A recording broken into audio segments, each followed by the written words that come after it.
We are with Lyle Karastruck from Parkland Ambulance talking about cold weather safety. So Lyle, what are some of the dangers of not dressing properly for the weather? Well, certainly, as you can see, we've got toque on, we've got some gloves, we've got a nice winter jacket on. That's probably the best defense. Obviously, then you're going to need to consider, some good boots, scarf, layers of clothing. And the problem is if you don't start to dress for the weather and you head out, whether that be to go shopping, well, maybe you're waiting to catch a ride, or maybe your vehicle breaks down and you happen to be walking somewhere, you can get cold. So frostbite is the first thing. So the red blotchy patches turning to white waxy on the face, fingers, to your body temperature getting lower, which we call hypothermia. And ultimately, sadly, you could succumb to the elements, go unconscious, and hopefully not, but freeze to death. That's really the worst case scenario.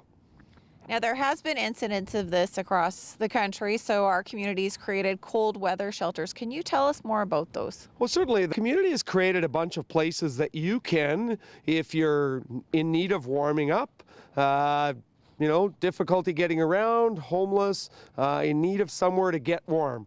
For example, the Gate at Access Place, the Salvation Army, the Bernice Say Center in the Far West Flat. These are some of the locations that you can drop in when they're open.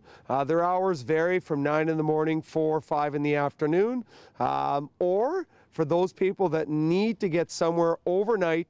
Our house on the corner of 1st Avenue and 15th Street East is our cold weather shelter. First come, first serve, no questions asked. They're the place that you can get out of the elements. So where can people call if they see someone that looks like they need to go warm up? Well, obviously, Lisa, the quickest and easiest for anybody who finds somebody in a location that's, as I call it, inappropriate. You're coming home from the late show, you got off work at 11 o'clock at night, something like that, and you see someone at a bus stop, and you know the bus doesn't run in that area that hour. Dial 911, that's the best process, and get somebody to come over there and get some help for them. Worst of which, we need to have someone freeze to death or become significantly injured in our city or our community. Do something about it. Just reach out through 911 and let emergency services deal with the person in need. We can get them safely somewhere. For a medical need, obviously they'll get to a hospital.